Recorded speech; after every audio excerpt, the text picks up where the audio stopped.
দ্বিতীয় পৰ্যায়ৰ ভোটগ্ৰহণ এতিয়াও বাকী ৰাজীৱ ভৱনত পঞ্চায়ত নিৰ্বাচনৰ পৰ্যালোচনাৰ আৰম্ভণি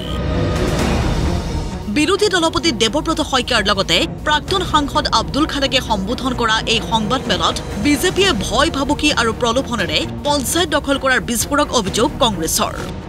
আমাৰ সাংসদ আমাৰ বিধায়কক এটেক কৰা হ'ল আমাৰ বিভিন্ন কৰ্মীসকলক ভয় ভাবুকি দেখুওৱা হ'ল কিছুমান ক্ষেত্ৰত মানে কোড অফ কণ্ডাক্ট চলি থকা অৱস্থাত পুনৰ ভোট বিচাৰি যোৱাৰ কাৰণে এগৰাকী প্ৰাৰ্থীয়ে এজন বিধায়কৰ লগত বাকযুদ্ধ কৰাৰ পিছত সেই মহিলাগৰাকীক থানাত আবদ্ধ কৰি ৰখা হ'ল শোণিতপুৰ জিলাত বিভিন্ন আমাৰ দলৰ নেতাসকলক প্ৰলোভন ভয় ভাবুকি কেউটা অস্ত্ৰই প্ৰয়োগ কৰিছিল আৰু এই প্ৰস্ত্ৰ প্ৰয়োগ কৰি তেওঁলোকে আঞ্চলিক পঞ্চায়তলৈকে বিনা প্ৰতিনিধিৰে দখল কৰাৰ ব্যৱস্থা ল'লে আৰু ঠিক তেনেকুৱা ঘটনা নদুৱাৰ সমষ্টিত হৈছিল নদুৱাৰ সমষ্টিৰ আমাৰ বহুত প্ৰতিদ্বন্দ্বীয়ে আমাৰ দলৰ হৈ যিসকলে প্ৰাৰ্থিত্ব আগুৱাইছিল নিৰাপত্তাৰ প্ৰতি ভাবুকি আছে বুলি কৈ তেওঁলোকে মনোনয়ন প্ৰত্যাহাৰ কৰিলে যিটো দুৰ্ভাগ্যজনক অভিযোগ ৰাজ্যিক নিৰ্বাচনী আয়োগৰ বিৰুদ্ধেও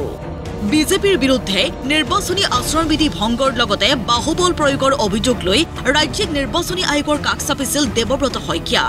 কিন্তু সঁহাৰিয়ে নিদিলে হেনো ৰাজ্যিক নিৰ্বাচনী আয়োগে ৰাজ্যিক যি নিৰ্বাচন আয়োগ আছে এই নিৰ্বাচন আয়োগক মই তিনিখন পত্ৰ প্ৰেৰণ কৰিছিলোঁ কেনেকৈ তেওঁলোকে বিভিন্ন বিধি উলংঘা কৰিছে যিবিলাক মডেল কোড অফ কণ্ডাক্ট তেওঁলোকে পাব্লিছ কৰিছিলে এইখিনিক লৈ পেলাই তেওঁলোকৰ মুখৰ পৰা এটা কেটকুট শব্দও নুশুনিলোঁ আৰু সেইকাৰণে মই দাঁত নাইকিয়া সিংহ বুলি তেওঁলোকক ক'বলগীয়া হৈছিল এবাৰ সবকে হাত কৰি লৈছিল ইলেকশ্যন কমিশ্যনাৰটোৱে হ'ল সেই পৰীক্ষাৰ ইনভিজিলেটৰ আৰু তেওঁলোকে চকুমুদি থাকিলে যেতিয়া আমাৰ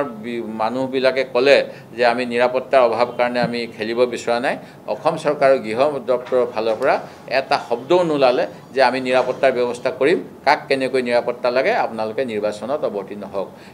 আঁচনিৰ নামত চৰকাৰী ধন উৰুৱাই ভেনিজুৱেলাৰ দৰে পৰিস্থিতিৰ সৃষ্টি কৰিব বিচাৰিছে অসমত মন্তব্য দেৱব্ৰত শইকীয়াৰ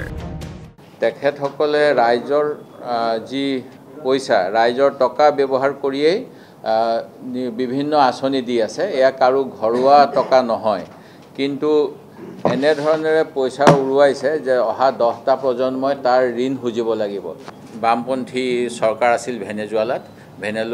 চৰকাৰে খুব বেছিকৈ এনেকুৱা ধৰণৰ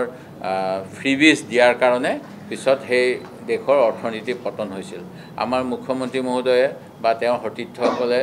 বামপন্থী নেতাসকলক আক্ৰমণ কৰিলেও তেনেকুৱা ধৰণৰ পন্থা লৈ পেলাই আমাৰ দেশৰ অৰ্থনীতি ডুবাব বিচাৰিছে নেকি সেইটো মোৰ কিন্তু সন্দেহ হৈ থাকে ধুতি লুঙি সূতা কম্বল আৰু আঠুৱা কংগ্ৰেছৰ পঞ্চামৃত আছিল বুলি মুখ্যমন্ত্ৰীয়ে কৰা কটাক্ষৰো প্ৰতিক্ৰিয়া দেৱব্ৰত শইকীয়াৰ মুখ্যমন্ত্ৰীৰ মুখত নতুন কথা শুনিলোঁ কংগ্ৰেছৰ বোলে পঞ্চামৃত আছিলে ধুতি লুঙি মই আৰু কিবা সূতা কম্বল আৰু কিবা এটা ক'লে আঠুৱা মই প্ৰথম দুটা ময়ো 2011 চনৰ পৰা মই অৱশ্যে মুখ্যমন্ত্ৰীয়ে তাতকৈ আগতে আহিছে 11 চনত তৰুণ গগৈ চৰকাৰখন পাইছিলোঁ মই কিন্তু ধুতি লুঙি দিয়াৰ মোৰ কোনো আঁচনিৰ কথা মই গম নাপালোঁ মোৰ মাও 1996 পৰা বোধ তেখেতে বিধায়িকা আছিল মই আজি মাকো সুধি আহিছোঁ মায়ে কৈছে আমি কোনো ধুতি লুঙি দি পোৱা নাই কিন্তু কিছুমান বিধায়কে চাগে চৰকাৰী আঁচনি বুলি কৈ নিজেই ধুতি লুঙি বিলাইছিল নেকি সেই গতিকে তেওঁলোকে গম পায় যে ধুতি লুঙি আঁচনি আছে বুলি আমি কিন্তু অসম চৰকাৰৰ কোনো আঁচনিত মই লুঙি বিলোৱা এতিয়ালৈকে মই শুনা নাই ভিডিঅ' জাৰ্নেলিষ্ট আকাশ বৰ্মনৰ সহযোগত অমৰেন্দ্ৰ ডেকাৰ ৰিপৰ্ট প্ৰতিদিন টাইম